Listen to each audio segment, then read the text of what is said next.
patrocinador prata, o Cibara Flat Hotel, patrocinadores bronze, Fiesc e Associação Comercial e Empresarial de Itajaí, e os apoiadores FenaBrave e Sincodiv, CRC Santa Catarina, Sind Auditoria, Vision, Trip Service, Sulina e a Trupe.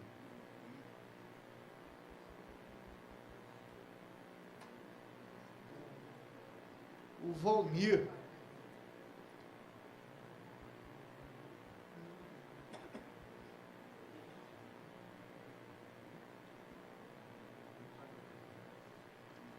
Muita folha aqui, só um instante, por favor, que eu estou tendo que retornar.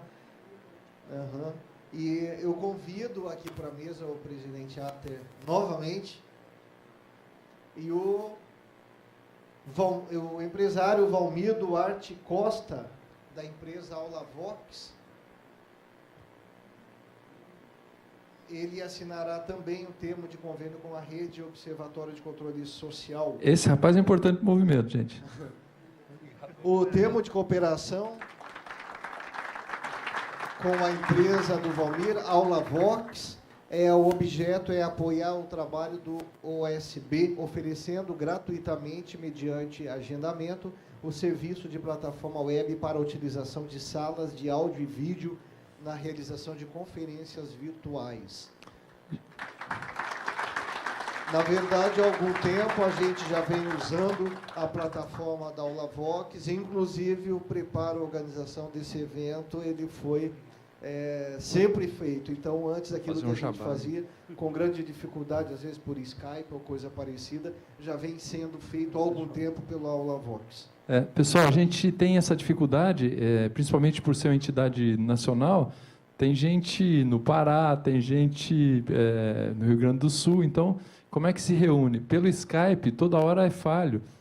E o Valmir, com a Aulavox, tem um sistema que eu aconselho a vocês, empresários, inclusive as instituições que precisam, que comprem dele, porque, afinal de contas, para o observatório ele está dando, né? Mas é muito interessante, bem efetivo mesmo para se fazer reunião à distância. A gente resolveu um monte de problema e conseguimos fazer várias reuniões por conta desse projeto. Muito obrigado. Muito obrigado.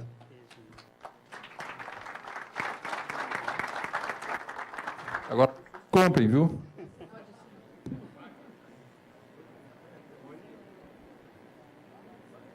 O Eloy, novamente aqui à frente, por favor, Eloy.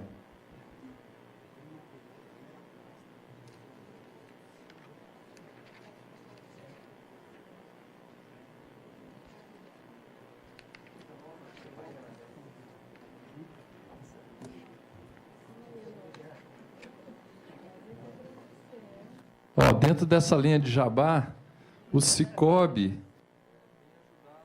agora ele não está... Oi? Bom, vamos lá. O Cicobi já não está dando conta, porque são muito... Mas ele ajuda com R$300 lá no Paraná para cada observatório. Aqui em Santa... E o Sicredi também, se vocês se articularem.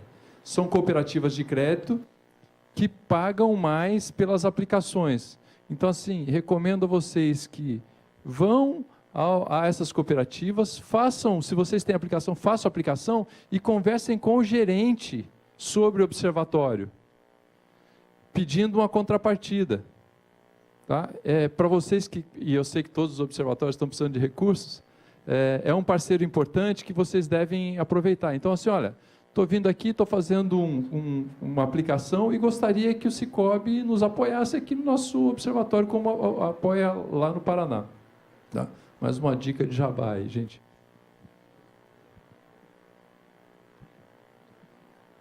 Obrigado, Ater. Vamos entrar agora, então, no momento mais importante, assim como foram todos os outros desse evento, no painel sobre a lei anticorrupção. Em janeiro de 2014, entrou em vigor a Lei 12.846/13, a chamada Lei Anticorrupção, um marco legal que estabelece severas sanções às empresas que se envolverem com propinas ou fraudes no trato com o poder público.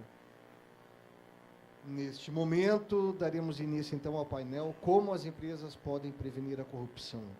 Como mediador deste painel, convidamos o diretor executivo da FenaBrave Santa Catarina, senhor André Andreasa.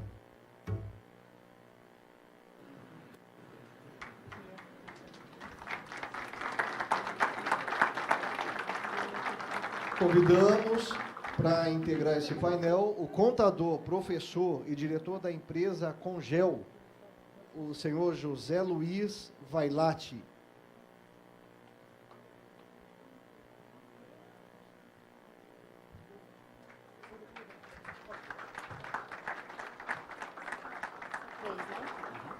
O concessionário da Volkswagen do Brasil, em Balneário e em Itajaí, do grupo Pormenac Canvel, senhor Sérgio Werner.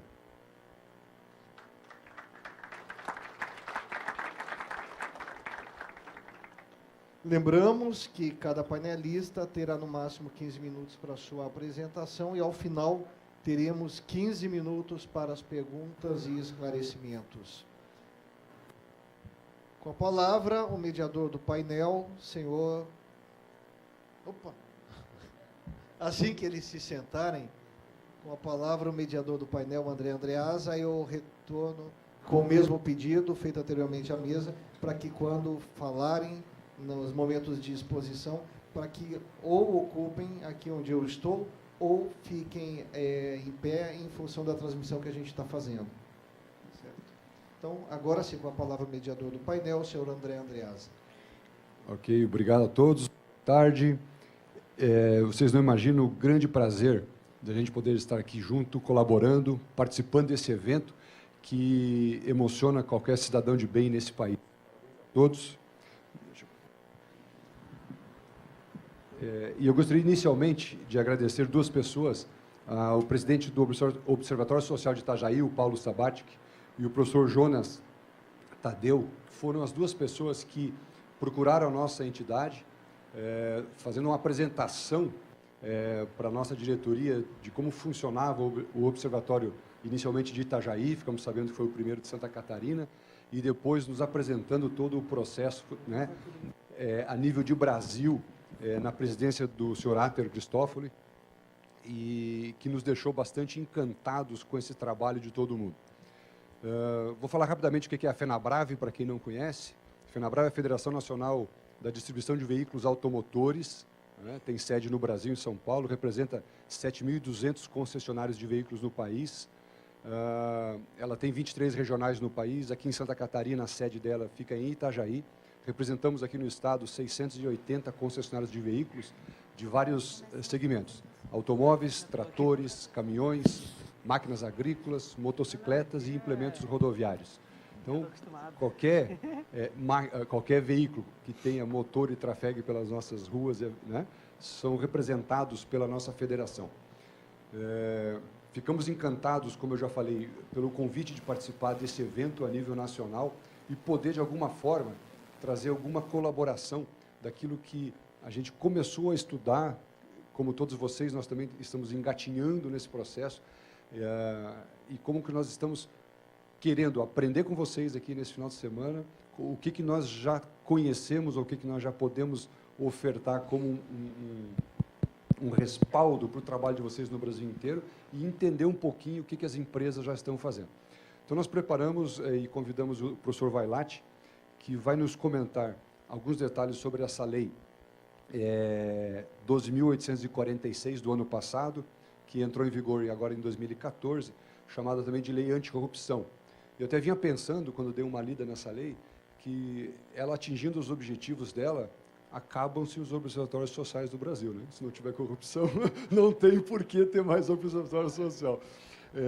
Mas como a gente sabe que isso ainda é um sonho muito distante, acho que a gente tem bastante coisa como cidadão para poder fazer e colaborar com o país.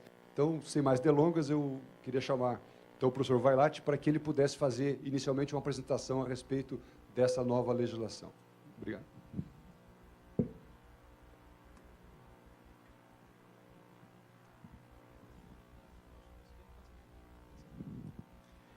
Boa tarde a todos. É um prazer estar aqui, falar a todos vocês, né, nessa nobre causa, né, que é o cuidado da coisa pública, né, daquilo que é nosso, né, e que a gente está preocupado de que forma está sendo administrado, de que forma, né, que benefício pode trazer a toda a população que está precisando, né, tanto na área de educação, na área de saúde e investimentos, infraestrutura desse país.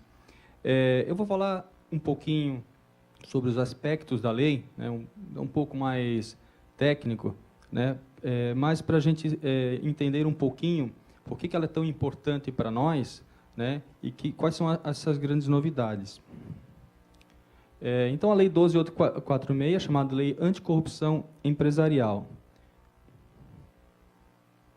Está ligado aqui?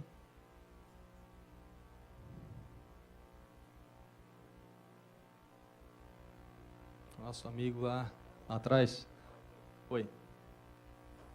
Ok. Primeiro, qual foi o objetivo da Lei Anticorrupção? Primeiro é atender às exigências internacionais de combate à corrupção, né? Então, a lei ela não surgiu do nada, não foi uma invenção brasileira, ela, né, é um amadurecimento, inclusive, já no contexto internacional. Então, atender às exigências internacionais de combate à corrupção, ela tem o objetivo de estimular a prática do compliance nas empresas. Ela tem também o objetivo, né, da ética corporativa na administração.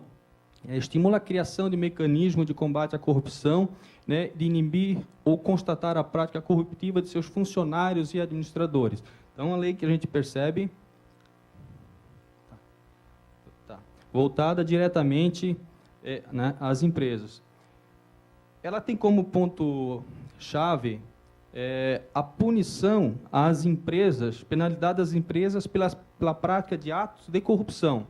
Então, a lei que pune as empresas por esses atos. E prevê sanções que oportunizam a recuperação do patrimônio.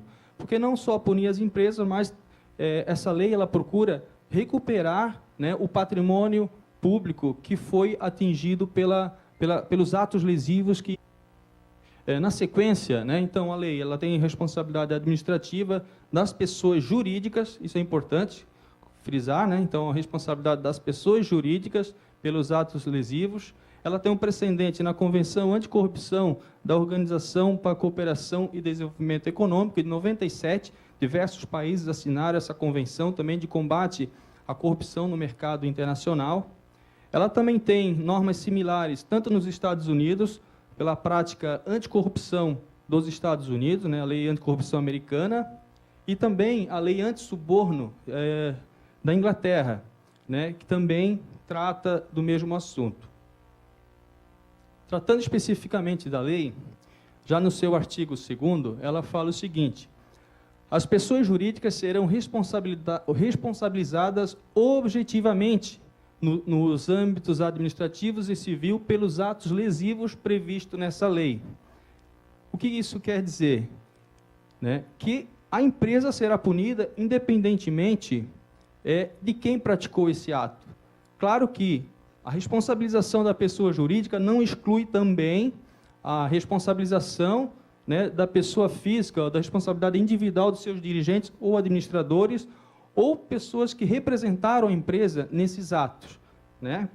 Mas, em seu parágrafo 1º, ela reforça bem: a pessoa jurídica será responsabilizada independentemente de quem praticou o ato. Então, exemplo, se num processo de licitação um funcionário ofereceu suborno, propina a um ente público, não importa se ele era um funcionário, se ele era administrador, se ele era o dono, né, o sócio da empresa, a empresa será responsabilizada independentemente disso. Essa é a grande virtude dessa lei, que ela veio trazer de novidade para a gente, que até então, né, muitas vezes se responsabilizava quem praticou o ato, pessoa física, mas a empresa, muitas vezes, ela ficava isenta desse sentido, né? Não tinha um mecanismo que fizesse essa punição. No entanto, né, a lei diz o seguinte, que os dirigentes ou administradores somente serão responsabilizados por atos ilícitos na medida da sua culpabilidade, né? Então, não necessariamente o administrador será punido por um ato praticado pela empresa, exatamente porque o ato pode ter sido praticado, né, por um representante da empresa sem o seu conhecimento. Então, isso tem que ser investigado, isso tem todo um contexto para ser avaliado. Agora, que atos lesivos são esses, né? Quais são os atos praticados pela empresa que podem ensejar nessa punição, né, e nas multas que veremos adiante, né? É tudo aquilo que está dentro. Prometer, oferecer, dar ou direto ou indiretamente vantagem devida a agente público ou a terceira pessoa a ela relacionada. É um dos atos lesivos. Comprovadamente financiar, custear, patrocinar ou de qualquer modo subvencionar a prática dos atos ilícitos previstos nessa lei. Comprovadamente utilizar-se de interposta pessoa física ou jurídica para ocultar ou dissimular seus reais interesses ou a identidade dos beneficiários dos atos praticados.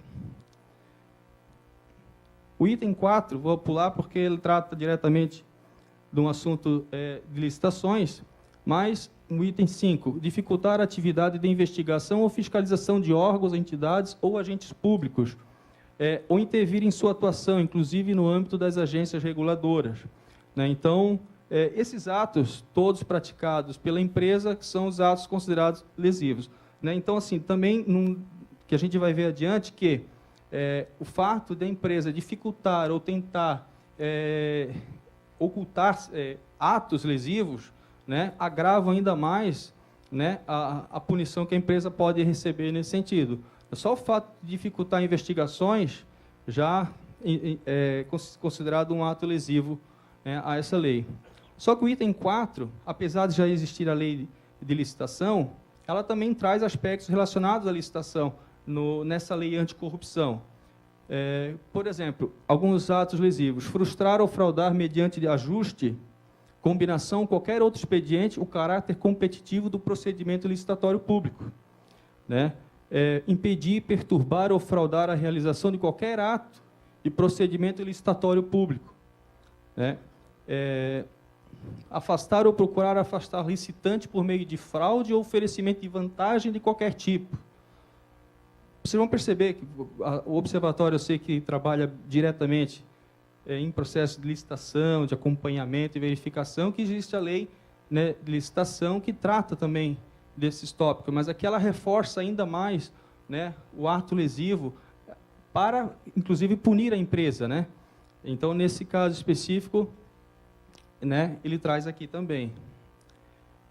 Fraudar licitação pública ou contrato, criar de modo fraudulento ou irregular pessoa jurídica, né, para participar de processo de licitação,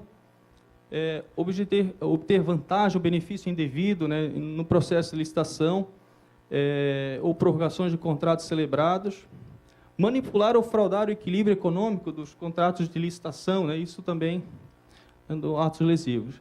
E quais são as penalidades, né? E aí que vem a questão muito importante nas empresas. Qual é a penalidade às empresas que cometem esses atos lesivos? Primeiro ponto a ser observado, que a competência para fiscalizar e abrir os processos administrativos, né, depende da esfera da administração pública que foi lesada. Então, pode ser na esfera federal, estadual ou municipal. Então, o órgão acometido da fraude ou do ato lesivo que pode abrir e deve abrir o processo administrativo nesse sentido para investigar e punir as empresas. As sanções: multa no valor de 0,1% a 20% do faturamento da empresa do ano anterior, né? Dependendo da situação, é um valor extremamente elevado, né, para a empresa. Então, ou seja, do ano anterior à instauração do processo administrativo. E publicação da sentença em meio de comunicação de grande circulação. Ou seja, a empresa punida, né, ela é publicada a sentença em meio de grande circulação, onde todos ficam conhecendo, né, a empresa punida. A gente já vai falar também do cadastro nacional, que foi comentado anteriormente. Caso, na hipótese, por exemplo, de não se conhecer o faturamento da empresa, esse valor pode chegar ficar entre 6 mil ou 60 milhões de reais, dependendo do tamanho do ato, né, cometido, da gravidade e tudo mais. Por que é importante a gente trazer o assunto, né, e comentar a respeito de como as empresas estão olhando e vendo essa lei. Importante nessa lei que são levados em consideração alguns aspectos para que possa ser levado adiante a punição à empresa.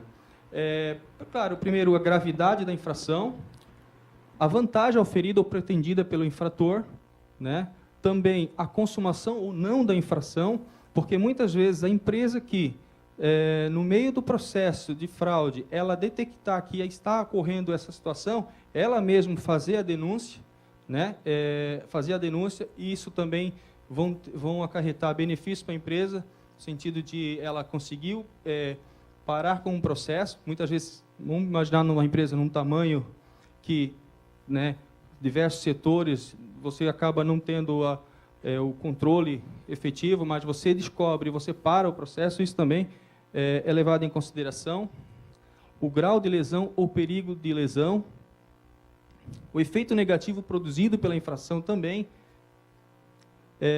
a situação econômica do infrator, a cooperação da pessoa jurídica na apuração das infrações, que eu falei anteriormente, o valor dos contratos e, importante aqui, mecanismos existentes nas empresas para que possa inibir esses atos dentro da empresa, que é o compliance que nós vamos falar um pouquinho depois.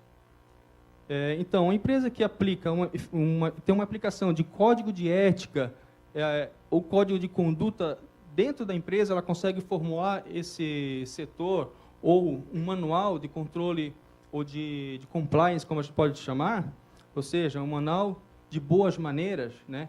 Essa empresa também, isso pode ser levado em consideração no momento da aplicação da punição.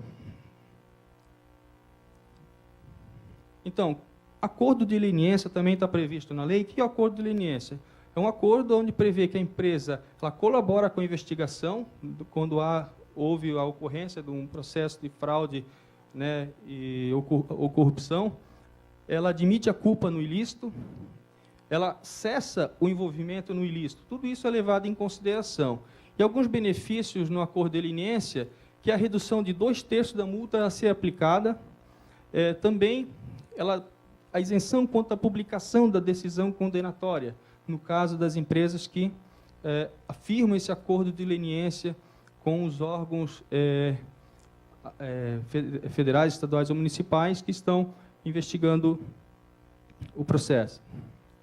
Isenção quanto à proibição de receber incentivos, subsídios ou subvenções, doações ou empréstimos, também, que é uma das punições das empresas, que recebem subvenções governamentais, elas punidas, elas deixariam de receber, mas elas podem se isentar dessa punição no caso do acordo de leniência. De qualquer forma, o acordo de leniência não afasta, né, a responsabilidade da empresa de reparar o dano causado. Isso a lei não abre mão de forma alguma. Também, vou falar mais rapidamente por causa do nosso tempo, mas a gente tratou até agora, muito importante, dos aspectos administrativos, tá? Então, são processos administrativos abertos pelos órgãos federais, estaduais e municipais, mas também há responsabilização judicial na empresa com algumas decisões que podem acarretar em perdimento de bens, suspensão e interdição parcial das atividades, dissolução compulsória da pessoa jurídica, além da proibição de receber incentivos e doações governamentais. Também foi falado anteriormente a criação do Cadastro Nacional das Empresas Punidas, ou seja, as empresas que foram punidas no âmbito administrativo, né, nesse processo de lei anticorrupção, elas vão para esse cadastro, que nós ouvimos agora há pouco, né, que a CGU está administrando esse cadastro. Isso é muito importante porque as empresas vão estar nesse cadastro, né, e, claro, em qualquer concorrência pública, provavelmente vão ser consultados esse cadastro. Então, empresas que antes não tinham uma lei que previa essa punição para as empresas, agora tem, e aparecendo no cadastro, provavelmente não vão poder participar de processo licitatório. Isso vai facilitar e muito, né, o controle e até evitar o processo de corrupção. E para finalizar, né, a lei ela entrou em vigor a partir de fevereiro desse ano, ou seja, ela foi publicada no ano passado, mas a partir de 2014. Muitos aspectos da lei aqui ela ainda não foi regulamentada. Uma das regulamentações que está faltando, inclusive, é como será tratado as empresas que possuem controles ou manuais internos que tratam de códigos de ética, de conduta, como ela conduz esse processo de anticorrupção dentro da empresa, né? Então, um dos aspectos, como outros aspectos também ainda não foi regulamentado, mas a lei já está valendo a partir de fevereiro desse ano.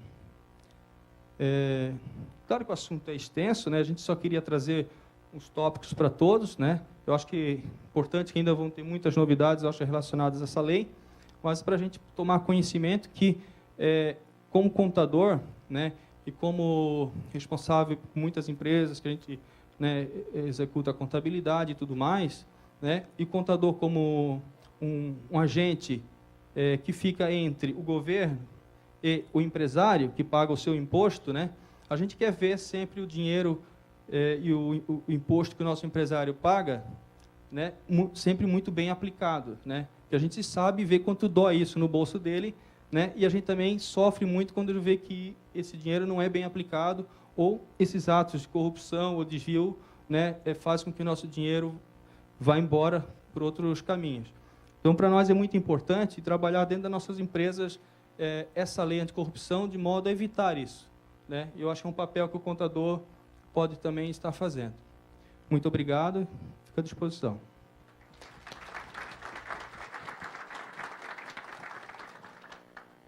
Obrigado, Vailate. O tema desse debate é como as empresas podem prevenir a corrupção. E a questão de umas 2, 3 semanas atrás, a nossa federação distribuiu para todos os associados uma cópia dessa lei, e lá colocamos também um nomezinho chamado compliance, não é uma palavra diferente, e comentamos lá, comece a se acostumar com esta palavra que ela vai começar a aparecer no nosso dia a dia. Hoje eu tive pela primeira vez, num documento que eu recebi hoje pela manhã, a citação dessa palavra. Nós fizemos uma consulta à montadora Fiat, lá em Betim, a respeito de um pagamento de PIS e COFINS sobre determinada receita, tínhamos uma dúvida, consultamos a Fiat do Brasil. E o setor jurídico nos respondeu hoje de manhã, que me chamou a atenção, que pela primeira vez eu vi num documento, eles colocaram assim, segundo o processo de compliance interno da nossa companhia, temos que responder dessa forma. Quer dizer, eles começaram já, né, a perseguir a melhoria desses processos. E a ideia, então, é de trazer aqui hoje como que as empresas estão começando, né? Aqui no Brasil, lá fora, há muitos anos, as empresas já usam esse processo de compliance. O que é esse processo de compliance e como é que ele pode ajudar as empresas a respeitar e a diminuir as sanções advindas dessa legislação que começou a vigorar esse ano. Então, para isso, o Sérgio Werner já foi apresentado, o diretor das concessionárias Promenac Canvel, aqui da região de Balneário Camboriú e Itajaí, integrante da diretoria da nossa FenaBrave, ex-presidente da FenaBrave, vai comentar com vocês um pouco a respeito desse assunto. Boa tarde. Acho que eu vou usar o púlpito aqui. Preciso usar a cola aqui um pouquinho.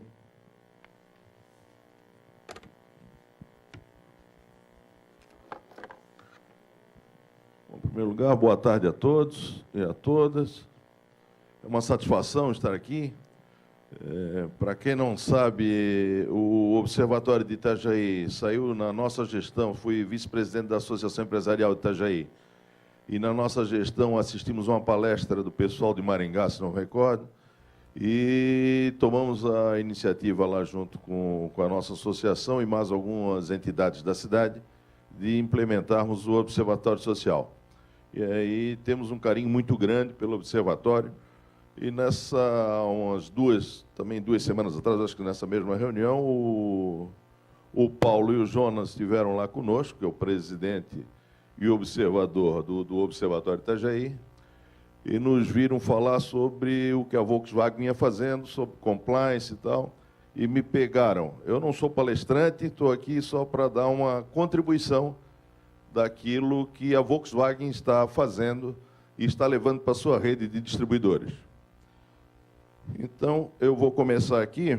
Na realidade, eu vou pegar a parte de compliance, toda essa parte de governança corporativa da Volkswagen, está no site da Volkswagen, é um material público. Quem tiver interesse, é só entrar lá que tem tudo lá. Eu vou só dar uma lida aqui nos conceitos da Volkswagen, são 2 trechinhos aqui, para a gente posicionar o que é que a montadora pensa nisso. Então, governança corporativa, que é um negócio que essas grandes montadoras, todas elas têm, né? A Volkswagen do Brasil pauta suas ações dentro dos preceitos de legalidade, probidade e transparência e espera que seus empregados e parceiros de negócios a observância de uma conduta ética em todos os aspectos. Na empresa, as questões relacionadas ao combate à corrupção, ética nos negócios, gerenciamento de riscos e a conformidade com normas internas e externas são abordadas de forma integrada e tratadas consistentemente com forma de assegurar a sustentabilidade do negócio. Então, a Volkswagen tem uma grande preocupação com a ética nos negócios. E o conceito de governança corporativa é gerenciar a empresa de forma eficiente, confiável e transparente, a fim de assegurar a sustentabilidade de seus negócios ao longo do tempo. A Volkswagen editou algumas cartilhas que estão lá à disposição para quem tiver interesse depois em entrar no detalhe. Tem uma cartilha de compliance, cartilha de lei de defesa da concorrência, uma cartilha da lei anticorrupção e um código de conduta para os seus funcionários. Bom, agora vamos passar. Coube a mim hoje trazer o compliance. Na realidade, o que eu vou mostrar para vocês é o trabalho que a Volkswagen está fazendo com seus funcionários e agora, já numa segunda onda, está levando para os seus revendedores para que se implante isso a nível Brasil, na rede de concessionários. Porque a Volkswagen já tem isso desde 2006, inclusive com a contratação de um ombudsman. São 2 advogados alemães que fazem isso para a Volkswagen no mundo inteiro. Então, aquilo está aberto, quem tiver uma denúncia de corrupção, quiser fazer para a Volkswagen, entrar no site da Volkswagen, entra, vai ser avaliado, vai ser feita a investigação e, por parte da montadora, nós teremos uma resposta. Se vocês estão acompanhando os jornais aí, essas grandes empresas internacionais estão caminhando bastante forte nesse sentido. Nós temos 2 exemplos agora, um é o da Siemens, que é uma alemã, e a outra que é o Deutsche Bank, que já até pagou uma multa para o Estado de São Paulo. Então, as grandes empresas, hoje multinacionais, estão muito preocupadas com isso, até porque as leis estão vindo, e forte, e vai pesar bastante no bolso da empresa que não prestar atenção nesse assunto. E acho que isso já é um caso de sobrevivência da empresa. Se ela não prestar atenção, ela vai ter muito problema na sua continuidade dos negócios. Então, vamos falar um pouco de compliance.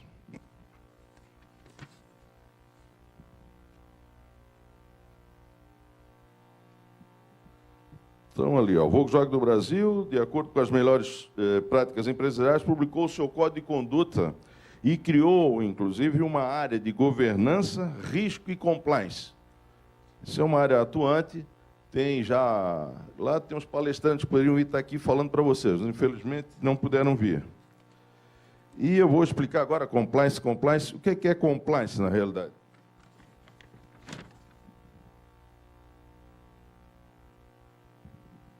Então, compliance é em inglês, né, para quem não sabe, to comply, que significa cumprir, satisfazer, executar, ou seja, estar em conformidade.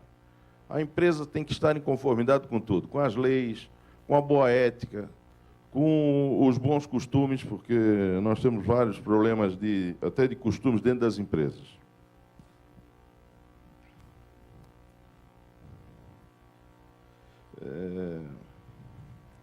A governança, a Volkswagen lembra muito, e acho que as grandes empresas hoje, e nós temos que fazer isso dentro de casa, é fazer com que o nosso pessoal trabalhe sempre em conformidade com as leis locais, com a ética, com civilidade, na realidade.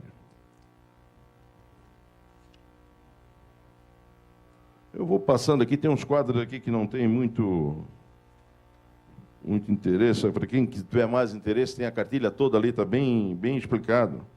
O que eu quero passar para vocês é a preocupação da Volkswagen e o que ela está fazendo, o que está direcionando aos seus funcionários e aos seus as empresas que gravitam em torno da Volkswagen. São fornecedores e são a sua rede de concessionários. Então, a disseminação dessa cultura ela está sendo feita através de treinamento, muito treinamento. Eles começaram com a rede de concessionários, pela diretoria, alguns gerentes, só que isso tem que entrar na cabeça das pessoas que trabalham dentro das empresas. Às vezes você pensa que está sendo ético e tem lá um funcionário seu, em determinado momento, fazendo alguma coisa que não deveria fazer.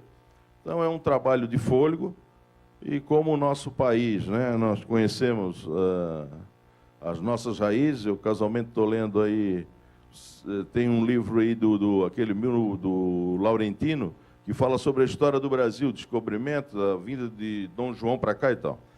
Quem lê aquele livro ali vai ver que as nossas mazelas vêm lá de trás. Isso que é o grande problema do nosso país, é mudar essa cultura que nós temos. E não é fácil, só com trabalho, e com dedicação e com estudo, né?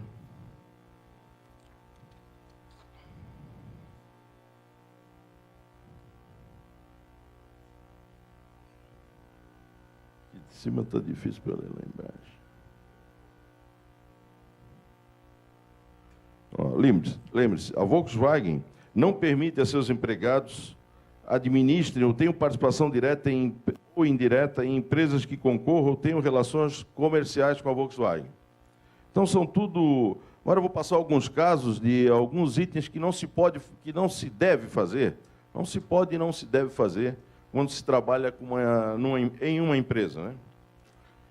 Eles vão até o detalhe, nesse outro detalhe aqui, ó, até participar em reuniões. Ó, quando houver reuniões com outras montadoras, deve ser sempre organizada com transparência e objetivo bem definido. As atas devem registrar temas abordados, nunca deve discutir preço, estratégia de reajuste conjuntos, divisão de mercado e etc. Então, são preocupações que a montadora está tendo e está levando isso para a sua rede de concessionários.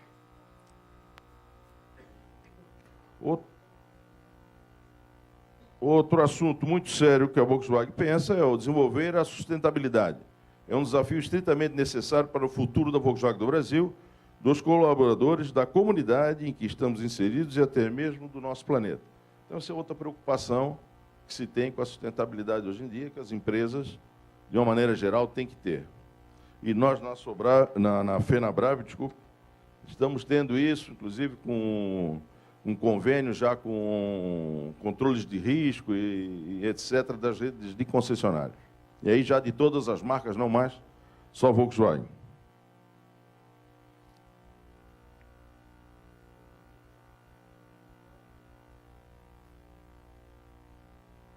Então, o último aqui. A Volkswagen hoje está assim, ó. O ato de pensar nos riscos envolvidos nos negócios tornou-se tão estratégico para nós quanto o ato de dar um passo à frente nos objetivos corporativos. O que é que isso quer dizer, na realidade? É que o mundo está chegando num ponto tão limite que ou a empresa começa a pensar na sustentabilidade, começa a pensar na sua ética, ou ela não vai ter futuro. Então é isso, essa é uma preocupação que a nossa montadora está tendo, está passando para a gente, e eu vim aí trazer um...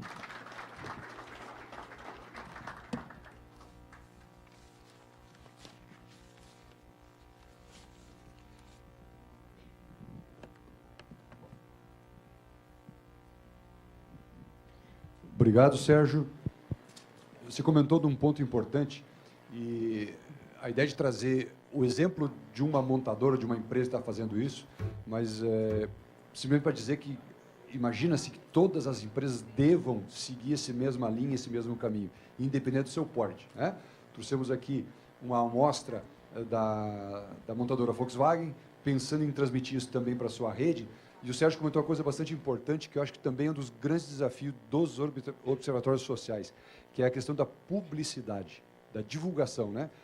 Internamente na empresa faz treinamentos, fazem palestras, mas o público em geral precisa conhecer cada vez mais o nosso trabalho. Puxa, desculpe o nosso aqui, foi um ato, mas a gente começa a já se inserir no meio e acha importante começar a contribuir com essa divulgação. Mas vejam bem, o professor Jonas esteve conosco num evento estadual na semana passada em Joinville. Convidamos para fazer uma apresentação para os funcionários do Estado sobre o trabalho dos observatórios. Qual a ideia? Incentivar que, em conhecendo o trabalho que vocês já fazem, criem-se outros, né, estimule-se a criação de outros no Estado. E me chamou a atenção, tínhamos lá funcionários de Blumenau que estavam presentes, faziam parte da ação comercial de Blumenau e não conheciam absolutamente nada, nunca ouviram falar da palavra observatório social, ouviram pela primeira vez pelo professor Jonas nessa semana passada. Então, essa divulgação ela é importante, tanto dentro das empresas, das entidades empresariais, mas para a população em geral, quer dizer, esse é um trabalho, eu acho, bastante importante. Né? Eu acho que é um desafio que cabe a todos pensar como melhorar sempre bastante esse aspecto de comunicar toda a população. Gostaríamos, então, agora de deixar a palavra aberta para perguntas, alguma coisa que vocês gostariam de saber dos debatedores a respeito da lei, a respeito de alguma coisa também sobre o compliance. Por favor.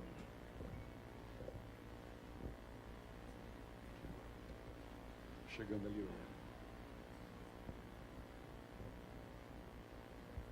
Meu nome é Roberto, eu sou do Observatório Social. Gostaria de fazer uma pergunta a respeito do tema, mas ao representante da CGU.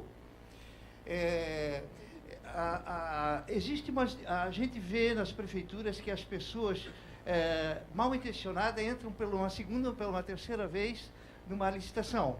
Quando não entram eles com empresas laranjas, etc, etc, o que é bem comum.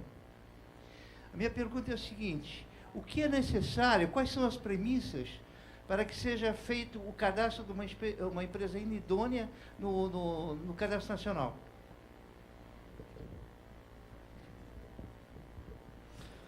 Olha, para responder melhor essa questão, nós temos um pessoal especializado na área. Eu, como chefe da regional, talvez não seja o mais apropriado para responder.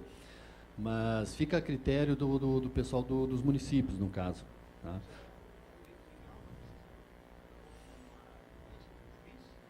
Não é necessário, é administrativo, não é judicial. Então, a Prefeitura Municipal, a partir do momento que decide que aquela empresa é inidônea, ele, conforme agora a lei anticorrupção, ele deve pegar um certificado digital, um representante da Prefeitura, ele faz com o seu certificado e-CNPJ, ele vai no site da CEJU, faz o cadastro desse responsável pela Prefeitura por inserir essas informações, e esse responsável pela Prefeitura, inclusive, ele pode delegar a outros servidores da Prefeitura que também possam acessar esse sistema desse Cadastro Nacional de Empresas Punidas. Então, esse cadastro ele envolve o Poder Legislativo, Executivo e Judiciário também, e tanto os órgãos federais como estaduais e municipais. Ou seja, fica a critério aí do enquadramento administrativo dessa empresa à Prefeitura Municipal, nesse caso específico aí. Não é necessário haver decisão judicial, é administrativo mesmo. Ou seja, com essa nova lei aí vai facilitar bastante a inserção dessas empresas aí penalizadas nesse cadastro. Eu acho que foi um grande avanço. Só um momentinho, que tem uma ordem aqui, nós estamos com 4, 5. O Botega tinha pedido, depois a Giovete, mas eu sei que você vai dar a vez para a Giovete, né, Botega? Obrigada. É Gilvete, do Observatório Social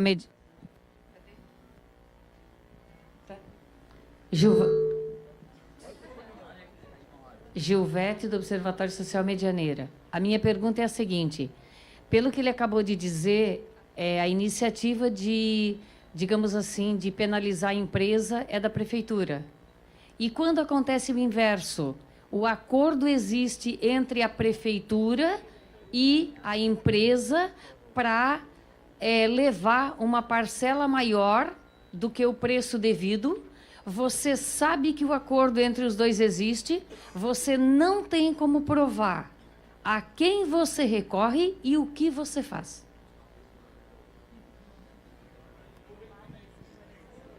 Deixa eu só...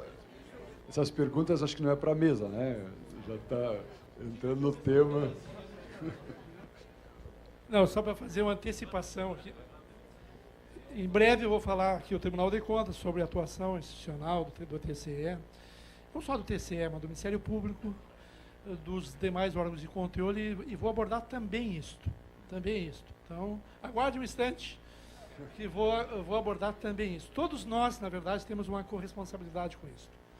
A gente, às vezes, atribui muitas das coisas para as instituições, achando que alguém vai cuidar disso, e as coisas não funcionam. E eu vou comentar sobre as empresas também, sobre a compliance, sobre códigos de ética das empresas, sobre a lei anticorrupção das empresas, versus financiamento e campanha também. Então, nós vamos falar sobre várias coisas aqui. Como compatibilizar comportamento ético de empresas, como compatibilizar comportamento ético das pessoas, como compatibilizar movimentos sociais que pedem um Brasil padrão FIFA com não pagar o seu imposto adequadamente, com comer um chocolate no supermercado e não pagar, com dar uma propina para o guarda. Então, vamos falar um pouquinho sobre esse jeitinho brasileiro que permeia todas as nossas instituições, todas. As empresas, as ONGs, os tribunais, os partidos, as pessoas, as famílias. Nós vamos falar um pouquinho sobre isso depois, em seguida. Ótimo.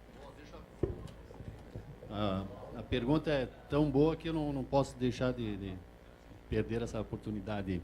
Se envolver recursos federais, por favor, façam a denúncia no nosso site, tá? cgu.gov.br. Tem lá um espaço para fazer denúncias. Se envolver recursos federais, não envolvendo recursos federais, aí Tribunal de Contas do Estado ou promotores públicos, né? Se envolvendo recursos federais, até peço favor que nos envie. Mas quero aproveitar a oportunidade para dizer o seguinte: muitas vezes nós temos recebidos denúncias com poucas informações, ou muitas vezes desconfianças e tudo mais. E nós só temos 20 analistas, no caso de Santa Catarina, para o estado inteiro. Mas no país todo nosso, nós temos estados no país que tem 7 analistas só. Então, claro que todo mundo chora por mais servidores, por mais estrutura e tudo mais. Não é uma desculpa nossa, nós estamos tentando fazer tudo que é possível. Mas quando efetuar uma denúncia, tente ser bem específico, colocando realmente dados, fatos, né, comparativo de preços, colocando algo assim que nos permita realmente efetuar um trabalho de qualidade até por nos auxiliar. Obrigado. Com respeito ao assunto da mesa, especificamente sobre a lei e alguma experiência da Volkswagen, alguma pergunta, por favor?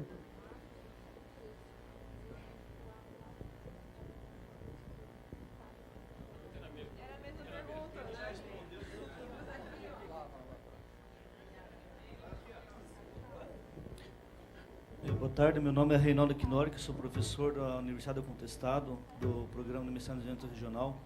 Eu queria saber a gente sabe que nós estamos discutindo aqui a corrupção muito no poder público, mas essa corrupção é muito maior nas empresas. O empresário que não paga desde uma hora extra para um funcionário já está sendo corrupto no sistema inteiro que está contribuindo para isso.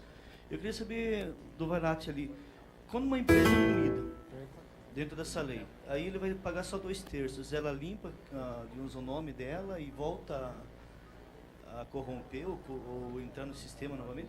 Como que isso funciona? Ou ela é eliminada de vez?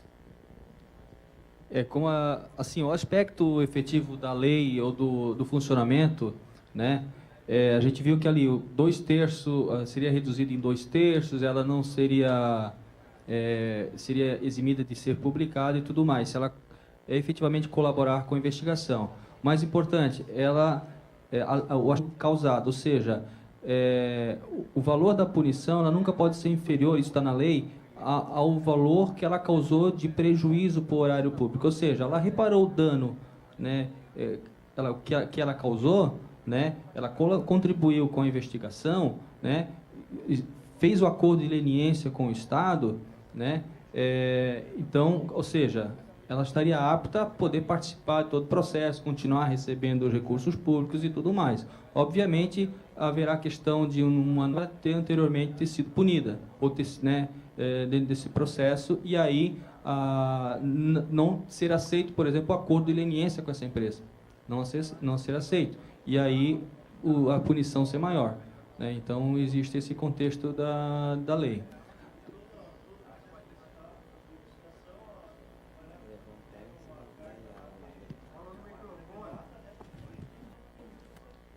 A questão assim, ó, que é um processo, não quero entrar no contexto do processo administrativo e tudo mais, que até o nosso objetivo é olhar do ponto de vista da empresa, né?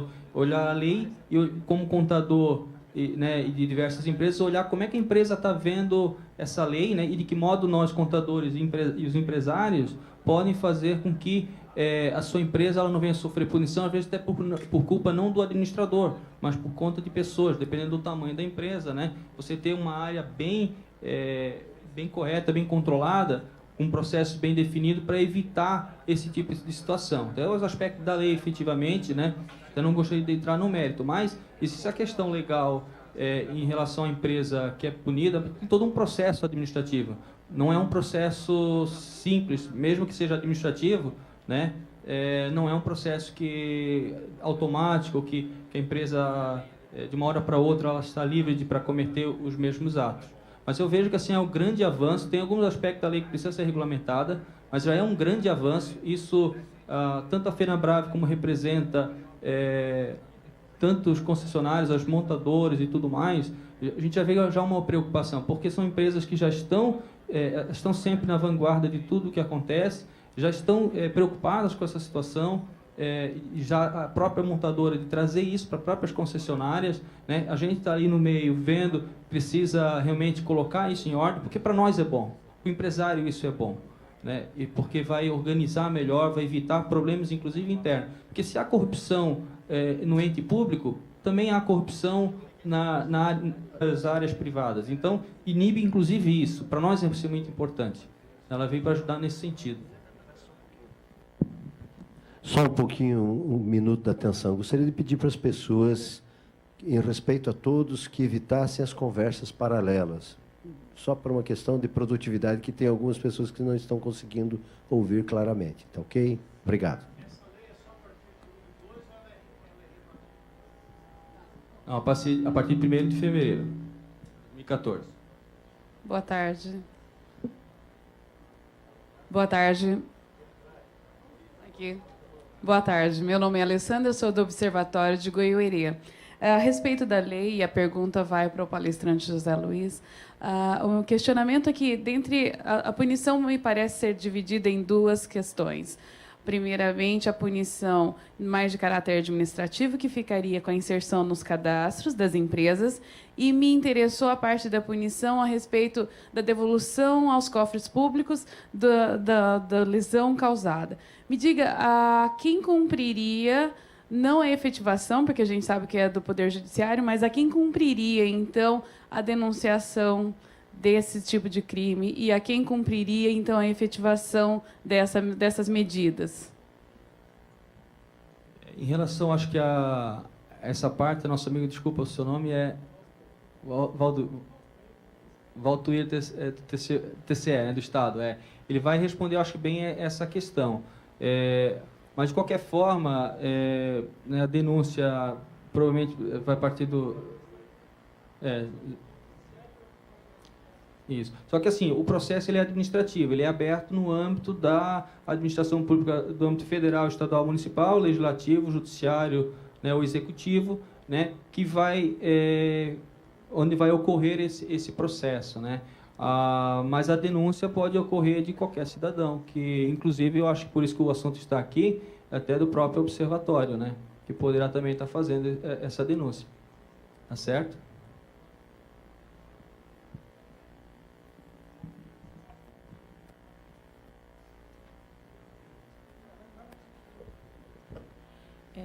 A minha pergunta é visualizando...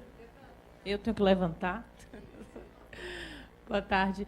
A minha pergunta é visualizando a atuação do observatório, de um observatório social, e que o que eu vi, a relação da lei com a nossa atuação, são dessas empresas, né, que já vão para o processo licitatório com os vícios que já existem, então nós teremos relação com a lei em estar atuando, né, nessas licitações.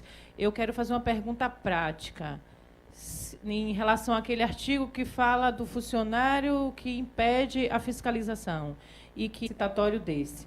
Se for observado pelo observatório que houve algum impedimento por parte desta empresa, ou até com o intuito mesmo de impedir a atuação e a fiscalização, de que forma nós vamos denunciar